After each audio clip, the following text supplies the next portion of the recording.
Versículo de memoria. Yo, el Señor, examino el corazón y pruebo la mente para dar a cada uno según sus obras. Jeremías 17:10. En esta lección veremos que después de una victoria decisiva sobre Jericó, Israel sufre una humillante derrota a manos del aparentemente débil pueblo o ciudad de Ai. El fracaso no puede achacarse únicamente a la falta de preparación o a una estrategia militar equivocada. No se trata de que hubo un espía extranjero que le proporcionó al adversario información crucial.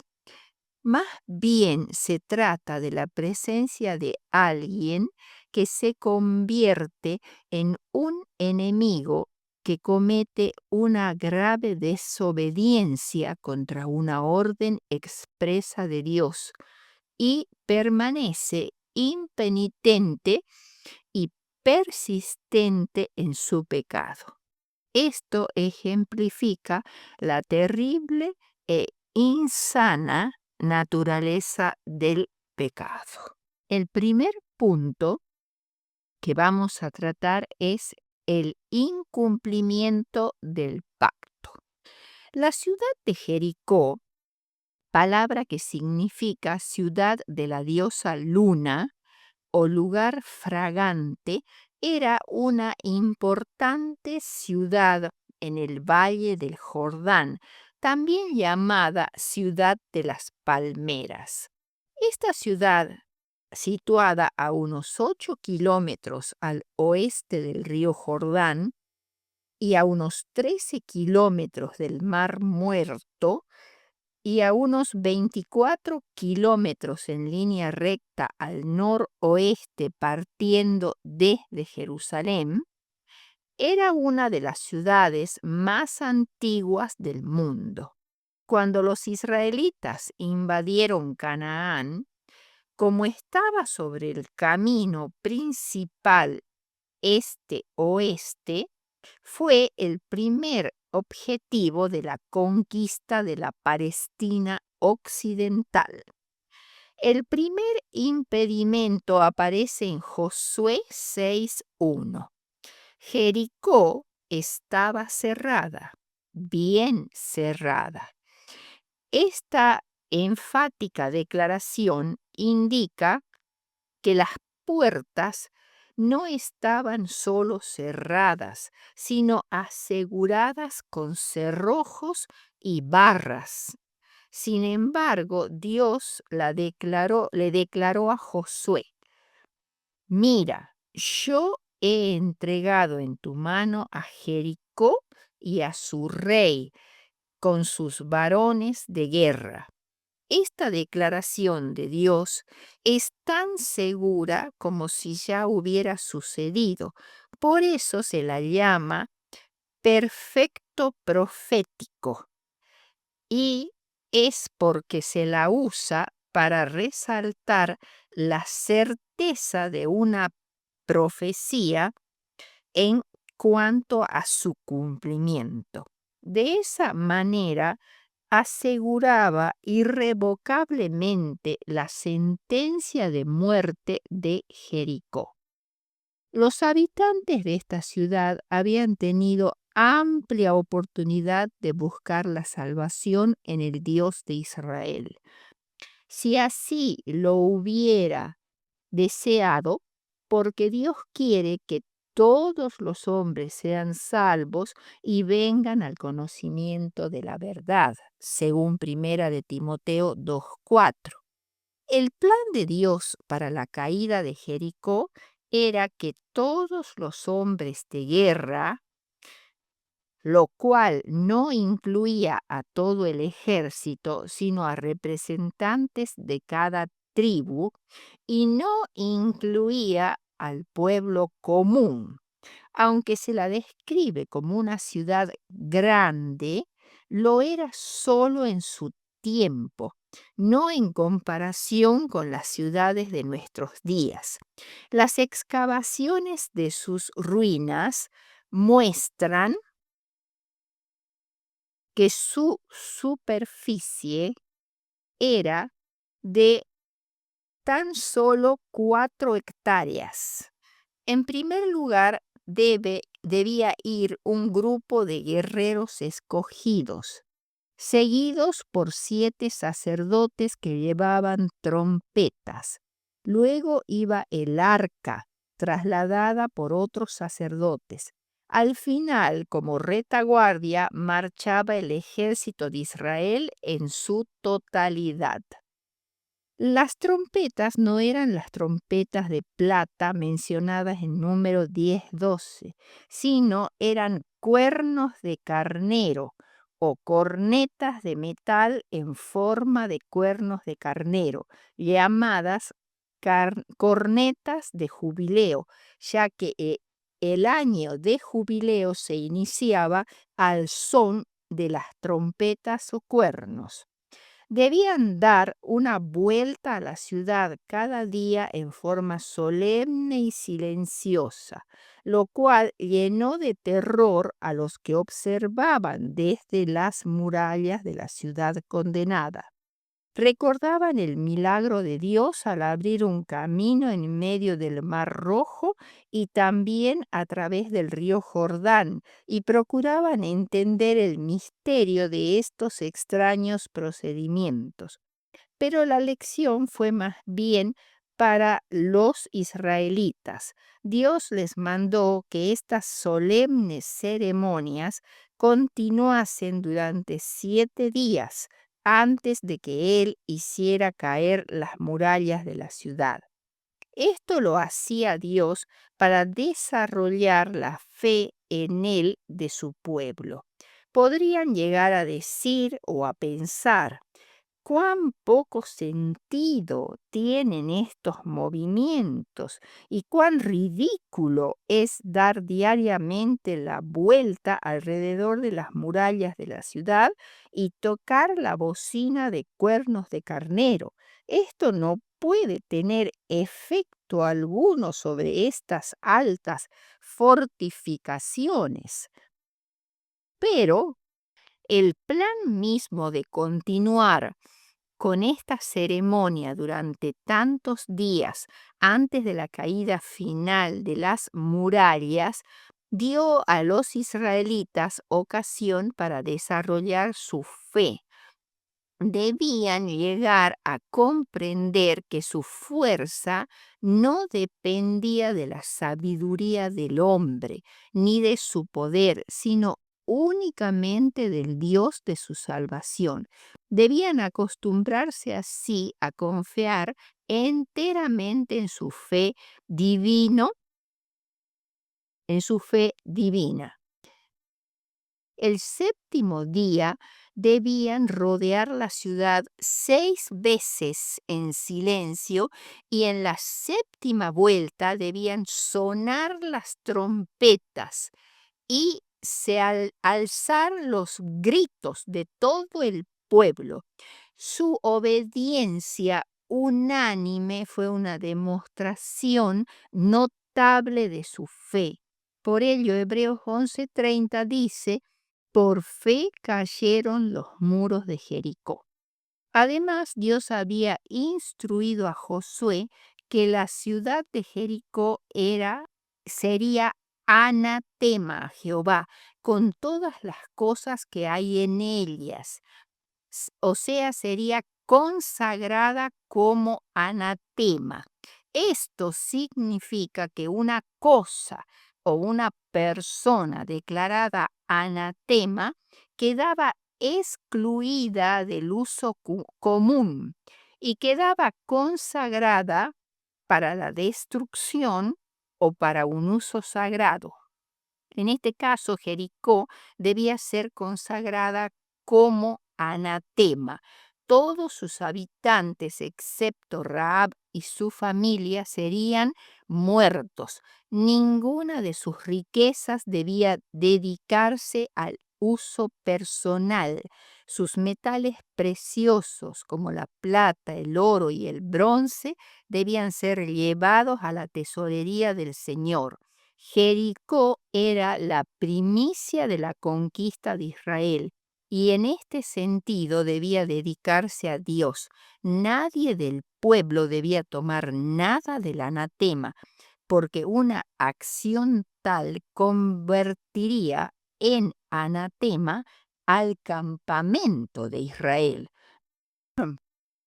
No puede juzgarse a Israel de actuar con crueldad con los habitantes de Jericó.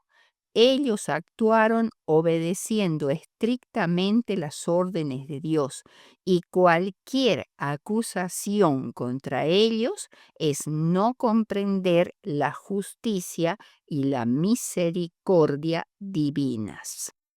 El segundo punto es la derrota en Ai. La palabra Ai, que era el nombre de una ciudad, en hebreo significa ruina o montón, que apareció ya en tiempos de Abraham, que estaba un poco al este de Betel, en una región de cerros y valles. Según Josué 8:25, su población era de unos 12,000 habitantes. Josué declaró Josué decidió enviar hombres desde Jericó a Ai para reconocer la tierra con el objetivo de invadirla. En alguna parte entre los cerros y las quebradas, un poco al este de la aldea de Betel, estaba la ciudad de Ai. Los espías, demasiado confiados en sí mismos, ebrios de victoria, habían subestimado las defensas de la ciudad y no se dieron cuenta de que solo la ayuda divina podría dar el éxito. Por tanto, no tomaron a Dios en cuenta cuando hicieron planes para atacar a Ai. Por el consejo de estos espías, Josué solo envió a 3,000 hombres, los cuales huyeron delante de los de Ai, los que mataron a unos 36 hombres y los siguieron persiguiendo hasta la puerta de Severín y los destruyeron en la bajada, por lo cual el corazón del pueblo desfalleció y vino a ser como aguas. Josué, muy angustiado, busca una explicación de Dios. No solo podía ser atribuida a su incapacidad de consultar a Dios antes de marchar contra Ai. Tampoco se podía achacar a una falta de preparación o a una estrategia adecuada. Dios le contesta puntualmente que el problema estaba en que en Israel había uno que había pecado quebrantando el pacto con Dios. Él le dijo textualmente: han tomado del anatema, han hurtado, mentido y guardado entre sus enseres. El momento requería medidas rápidas y resueltas, no desesperación ni lamentos. Había un pecado secreto en el campamento y era preciso buscarlo y eliminarlo antes de que la presencia y la bendición del Señor pudieran acompañar a su pueblo. La transgresión de Acán en sí misma es bastante tonta, pero lo más sorprendente es la naturaleza impenitente y persistente de su pecado. Esta lección nos invita a examinar la terrible naturaleza destructiva del pecado. El pecado en el hebreo se expresa como shatá, que significa significa pecado. Otra palabra usada es awón, que se traduce como transgresión, que es una desviación del estándar, un quedarse corto, un no alcanzar un objetivo o una rebelión consciente y abierta contra Dios. Ese pecado que parecía poca cosa costó la vida de 36 hombres. El pecado de Acán era deliberado, una rebelión consciente y abierta contra Dios. Es más, el pecado de Acán, a pesar de ser un pecado personal, se transformó en un pecado corporativo. El pecador actúa en con mano orgullosa, se niega a sentir remordimiento por su pecado y su corazón se endurece para manifestar arrepentimiento. No se puede hacer nada más por él. Cada oportunidad de gracia hacia él no hace más que endurecer su corazón. Esto es pecado con mayúsculas, es decir, es la enfermedad, no el síntoma, es la condición subyacente de los pecadores, es la mentalidad de Lucifer de querer ocupar el lugar de Dios. La actitud fundamental de los pecadores es el vano intento de ocupar el lugar del Creador.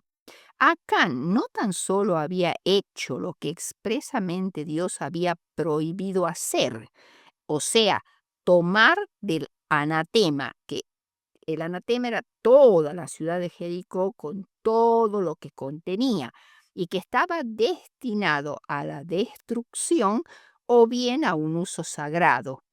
Dios había prohibido tocar o tomar del anatema y Acán vio un manto babilónico, lo cual había codiciado, quiso tomarlo y efectivamente lo tomó audazmente y lo escondió bajo tierra en medio de su misma tienda. Fue llevado al valle de Ar con todo lo robado, al valle de Acor con todo lo robado, toda su familia, lo que había tomado, y todos los israelitas lo apedrearon y luego que los quemaron después de apedrearlo y levantaron sobre todos ellos un montón de piedras. Algunos señalan como excesiva la severidad del castigo de Acán, pero la sabiduría infinita vio que esta manifestación de la ira de Dios era necesaria para impedir que el pueblo se desmoralizara en un momento crucial, como lo era el comienzo de la conquista de Canaán. La conducta pecaminosa es solo un mero reflejo de lo que sucede en el corazón.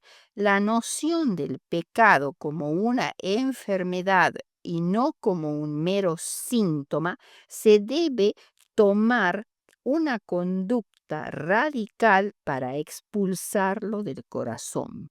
El pecado es mortal, es como gasolina en el universo de Dios.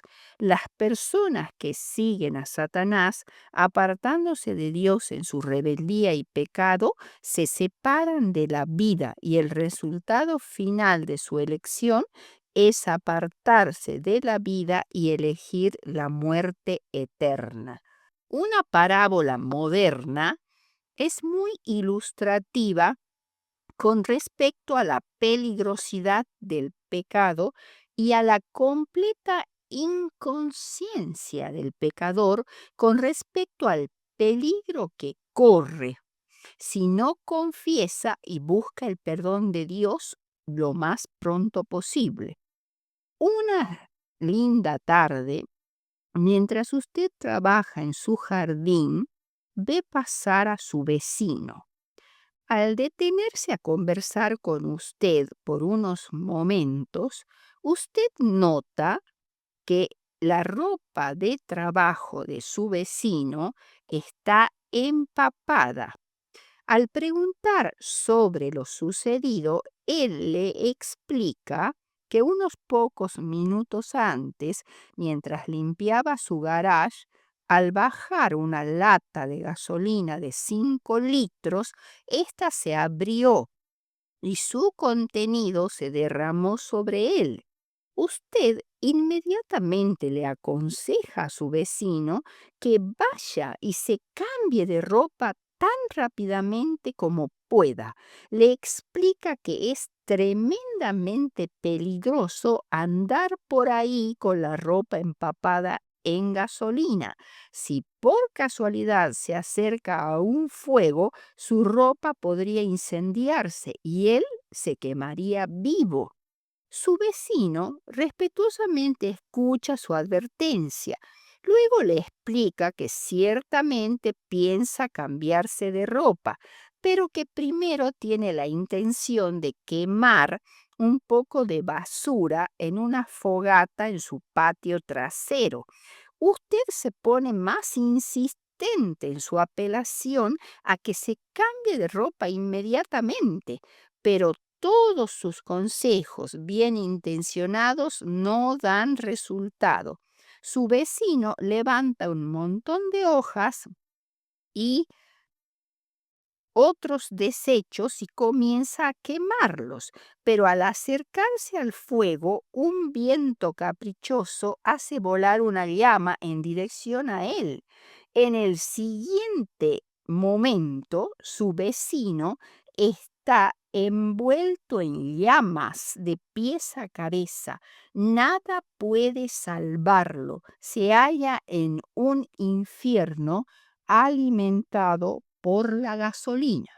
La mayoría de nosotros somos tan necios espiritualmente como este hombre. Andamos por allí indiferentes en ropas empapadas por la gasolina del pecado. En el universo de Dios, el pecado, por su misma naturaleza, es tan inflamable como la gasolina en la presencia de Dios. Este hombre de la parábola estaba cortejando a la muerte. Pero, ¿acaso no lo hacemos todos si nuestras vidas están manchadas con pecados de los cuales no nos hemos arrepentido, ni tampoco perdonados? Nuestro Dios es fuego consumidor. El segundo punto es el pecado de Acán. Vamos a volver sobre este tema. Josué 7, 16 al 19. Acán cometió su pecado en desafío de las advertencias más solemnes y mm, de las manifestaciones más poderosas de la omnipotencia de Dios. Guardaos vosotros del anatema, porque no hagáis anatema al campo de Israel.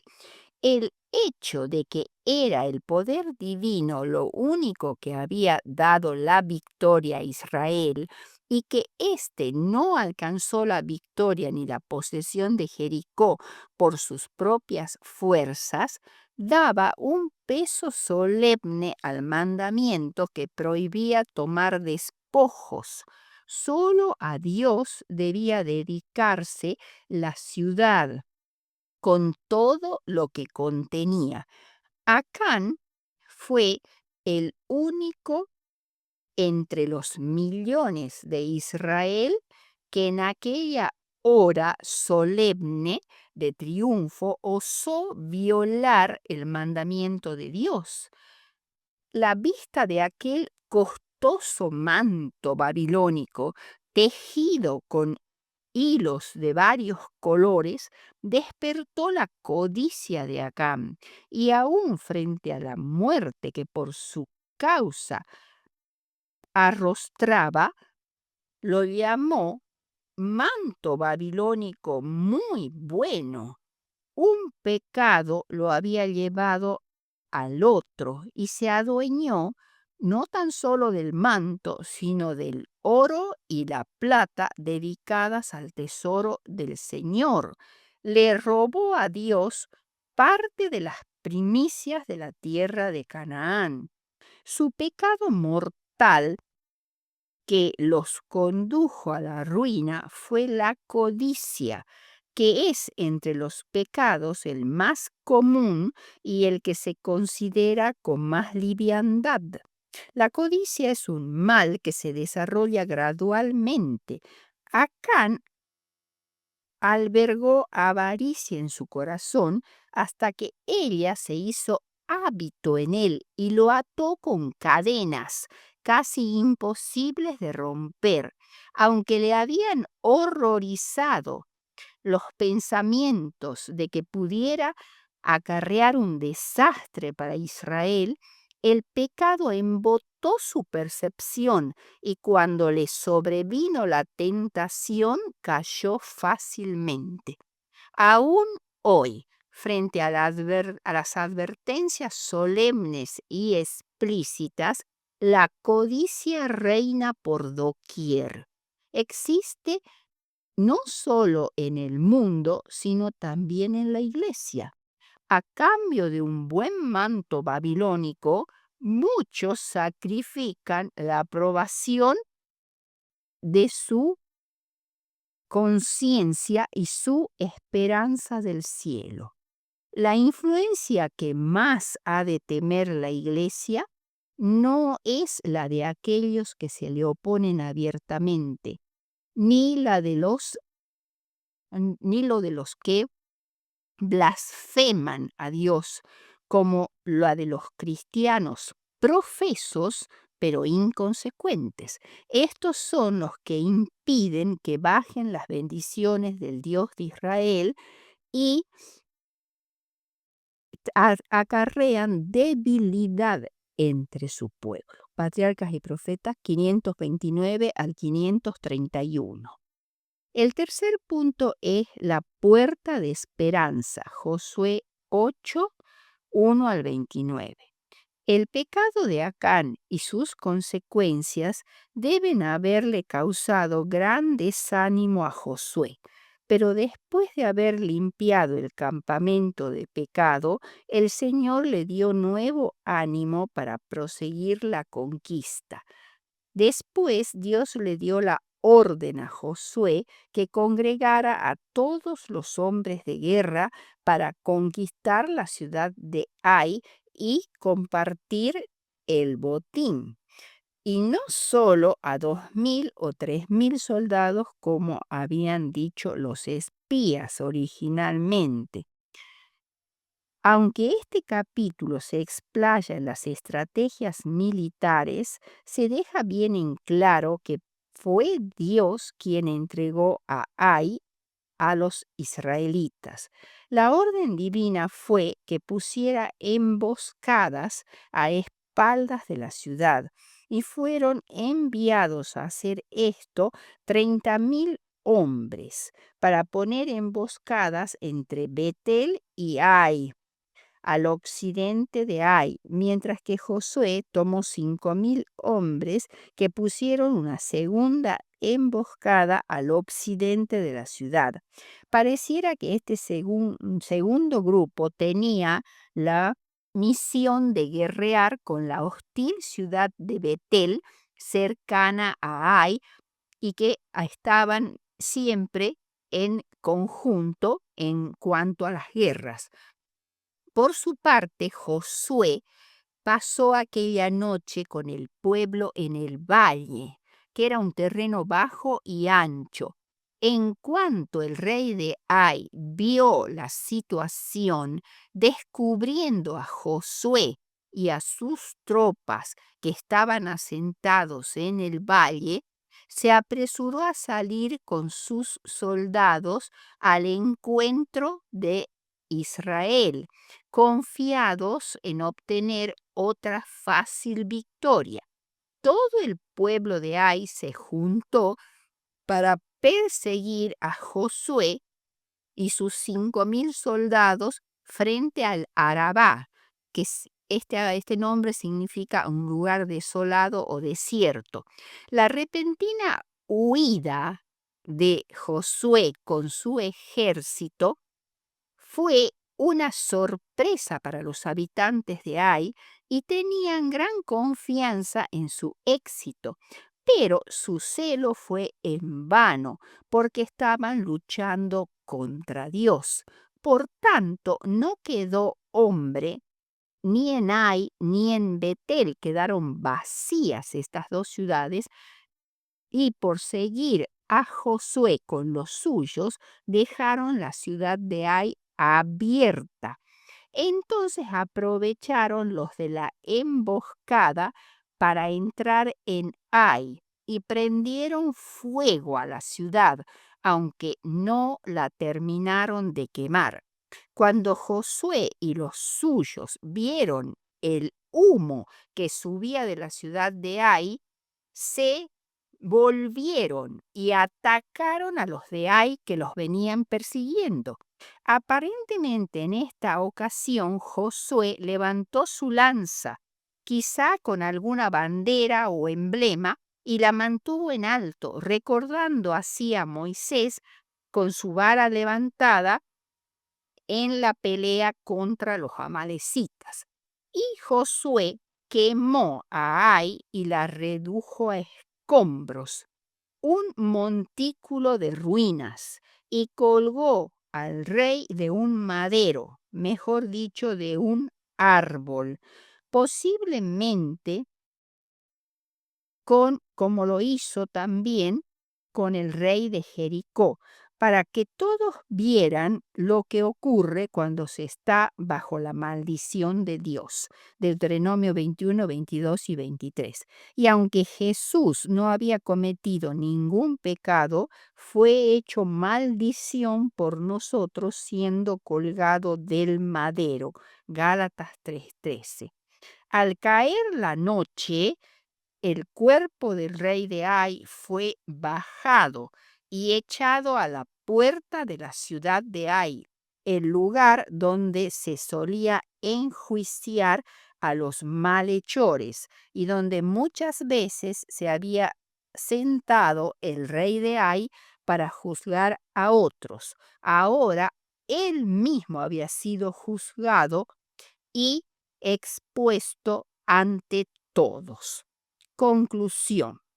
Primero, Dios había dado a las naciones paganas la oportunidad de conocerlo y apartarse de sus malos caminos, pero ellas se negaron a hacerlo y debieron tener un final antes de hacer frente al juicio de Dios.